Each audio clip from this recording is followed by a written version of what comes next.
Hello again. Where should we go today? How about we head back to Jura for something a little bit different?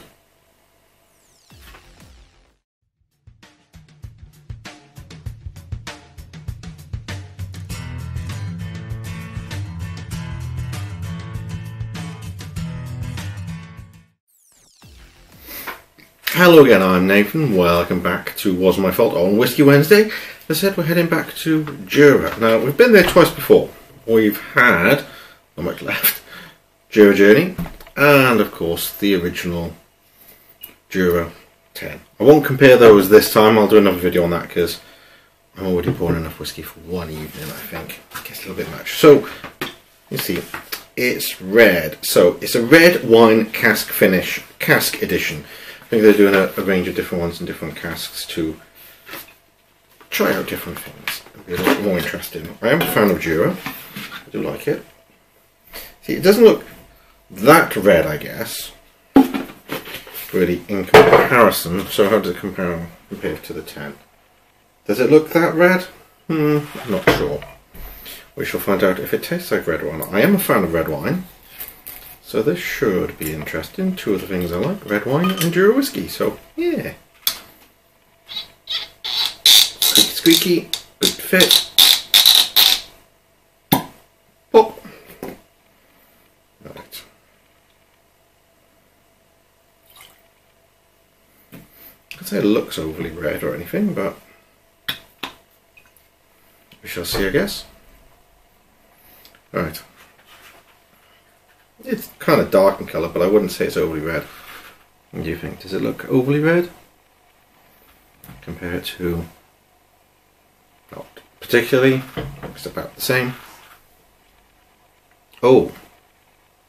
Yeah, that does smell like red wine. But more like it's kind of like sherry kind of thing, because it's a little bit sweeter. Definitely kind of dark berries, that sort of thing.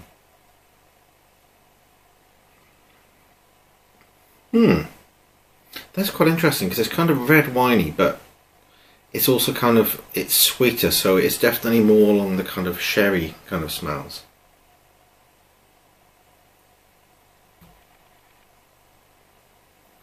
I can't quite tell what the rest is. It is sweet. Sort of caramelly, something like that. Not quite honey, but maybe caramel? Yeah, definitely kind of dark fruits, berries, that sort of thing. Definitely getting sherry a lot on the nose. It's got to be the sweetness, maybe slight vanilla, something like that. I'm not sure.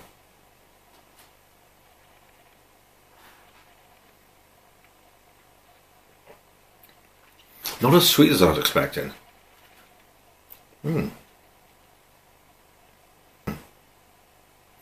Yeah.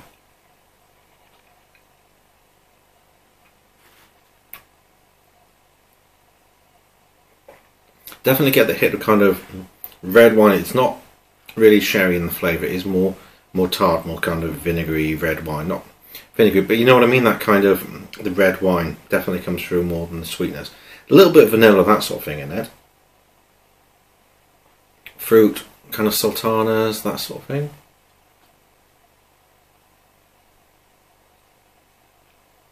Yeah, definitely fruit. A bit of spice as it finishes as well. Kind of wood spice. Again, there's kind of dark fruits all the way through it, but at the end, it's kind of Indian spice of some kind. I can't quite put my finger on it. What is that?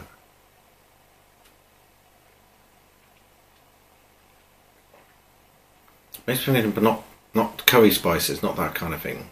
I don't know, chai, something like that maybe, like in a chai tea. It's like that just on the back end, but definitely lots of wood as well. Kind of wood spiciness. And definitely sort of sense a little bit of vanilla as well on the back. That's actually quite interesting. There are definitely notes of red wine in it, but it brings out kind of more of the vanilla and things like that in the whiskey as well. Interesting. Don't know what what does the box say? Deep mahogany gold in colour, the spirit arrives with exciting aromas of succulent sultanas, creamy caramel and black forest fruits, followed by the merest hint of heather honey. On the palate it reveals the distinctive and delightful flavours of the red wine casks with hints of raspberry and strawberry, all culminating in a final burst of creamy vanilla and cinnamon spice. Cinnamon spice, according to them. So, as usual, masters of malt, they're always good at this sort of thing. So, nose, dark berries and forest fruits, gently floral, wafts of vanilla and creme caramel. I got some of that, I got it close, that's not bad. Sultanas, oh okay, palate. Sultanas, soft summer fruits with raspberry tang, juicy strawberry and a gentle vanilla chai spice. See, there's that chai spice. I kind of got that, although I was hitting more palate more than the finish. Finish, cinnamon, red fruits, continue with spicy oak, roasted malt and a creamy finish. That's what they think. I think it's kind of close to that. Not bad descriptions. As always with any kind of tasting and smells, it's all kind of dependent on your own experience and that sort of thing. Smells and tastes remind you of things rather than being, this is the taste of this, this is the smell of this. It'll remind you of at some point where you've experienced that before. So it could be a food you've had, a drink. So it is very subjective, but I got close on a couple of them, so that was kind of cool. Right, a little bit of water, see if it opens it up anymore before we mix it with other things. Give it a moment. There's a lot more kind of vanilla. The fruitiness has kind of disappeared with a bit of water. Yeah, more classic kind of whiskey smells.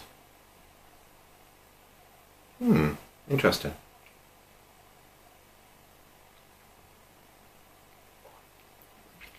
Yeah, it makes it a lot more harsh. It loses really most of the sweetness. There's still the spiciness, like the wood spice in the end, and the kind of chai spice and the cinnamon and things like that are still in it. But you lose the kind of subtlety of the summer fruits and the berries and that sort of thing. Not sure I would have said strawberry. That's kind of a bit of a watery flavour, so I wouldn't tend to notice that as much because I'm not a big fan of strawberries. But it loses any of that and becomes quite harsh in the end. It loses what you've gained through the red wine cask, definitely. Interesting. Not bad though, but we shall have to see how it compares in the usual way. So I'll go and get some mixers and I'll be right back. And here we are again with everything as usual. So ice, coffee, Pepsi Max and an old fashioned. And the fun bit of pouring all the drinks. It's so much whiskey.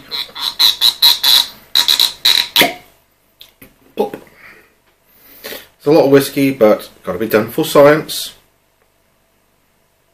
I don't want to pour them before that I come back on the video because you may think that I haven't actually poured any whiskey in any of these vessels to see what it's like.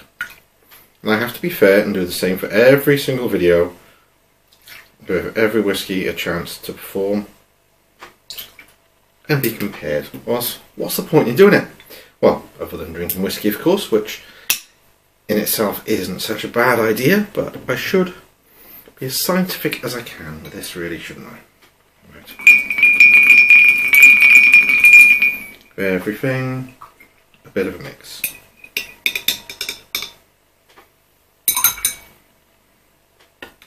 If I don't, it's not fair because the whiskey will not have a chance.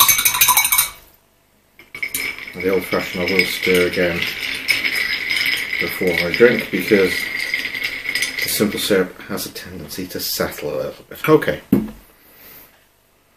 For those the other way around. I think that's where I usually do it. Can't remember. I can never remember. Right. There is a little bit of fruitiness in the smell. I'm picking up more than I expect. Usually it just strips everything out with a cold ice, but it still seems to have something, so let's test. A little bit, but it's once again, you just really get the alcohol flavour. I don't enjoy most whiskey with ice. It just becomes harsh and it's like drinking vodka or something. It just strips any of the subtleties and the flavours. Okay, on a summer day, really hot. Oh! A little bit more came through that time. It's still really strong alcohol, but there was a little bit of kind of fruitiness to it, so it wasn't too bad. I'm hopeful this comes through, although most Scotch don't work too well in Coke, so let's see. Again, sweetens it up quite nicely, if you like it sweet.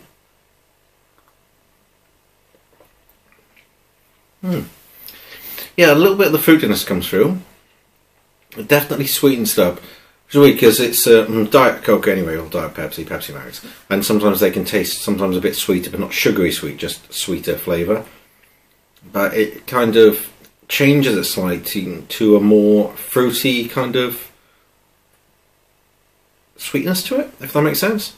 So it's more for fruit sweetness, which is not actually too bad. Quite like that, it's not bad. Right. This is the one I don't expect much of, because black coffee is kind of strong in flavour.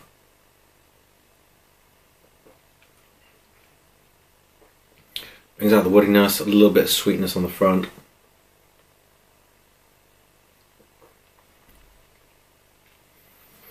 It's okay, it doesn't bring a lot to the table.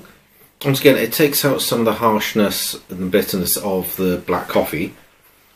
Adds a little bit of sweetness.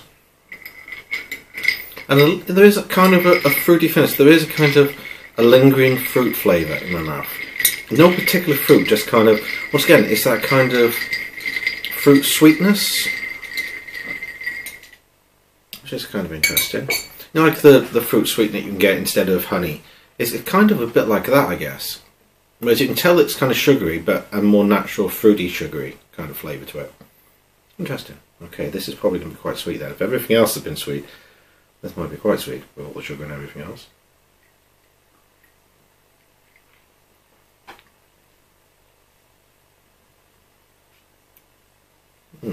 Interesting.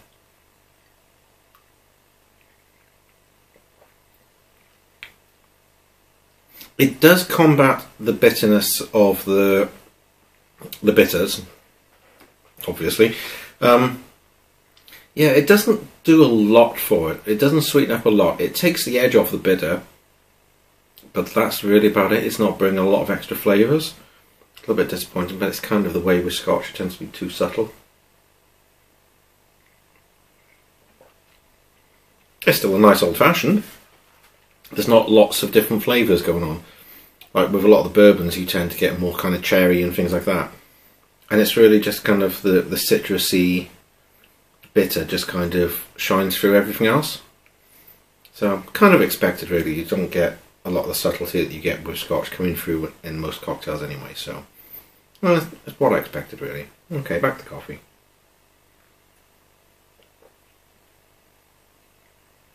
Got mouthfuls to get rid of the sweetness from the old-fashioned. Yeah, it just strips away a lot of the bitterness from the coffee, which is quite nice. It's pleasant. I wouldn't say no to it. I wouldn't turn it down. Well, it's whiskey. I'd never turn it down, would I? Let's be honest.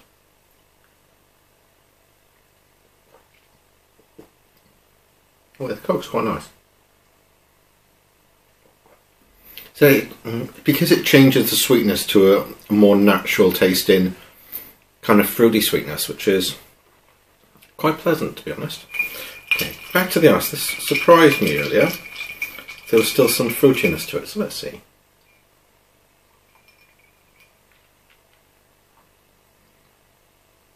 It's not as harsh now, it's watered down a little bit.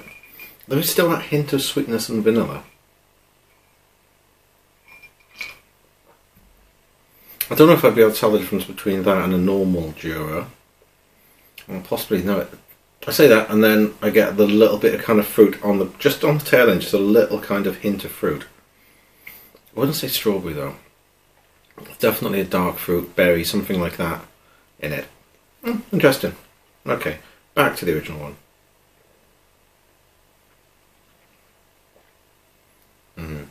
No, I do like that. It's quite nice. It's the fruitiness makes it a little bit different rather than the kind of normal biscuity and caramel, vanilla. It's nice having the more kind of the forest fruits and that sort of thing, berries and all those kind of flavours. It's quite nice. Yeah, and the smell is really good. Not bad at all. I quite enjoyed that. That was nice to see something different from Jura. I've wanted this for a while. I actually wanted it last year. Year before? Yeah, before COVID I was looking at it. Only certain places sold it. And I went to one of my local supermarkets, which was Asda, for those in the UK. It used to be an exclusive to Sainsbury. But they had the 1 litre, this is only the 70 cents litre, 40% by volume. So it's a slightly smaller bottle than I've seen elsewhere. but it was on sale. It was really cheap, so I was like, I have to have that. I have to have that now. Oh, look, there's a little map on the back showing you where Jura is in Scotland, just off the coast. Interesting. Okay, that really does it. Not much else to say other than it was quite nice. I enjoyed that. I do like Jura, so not bad at all. And thanks a lot for watching. Please subscribe, comment, and come back and see me again soon. Thanks a lot. Bye bye.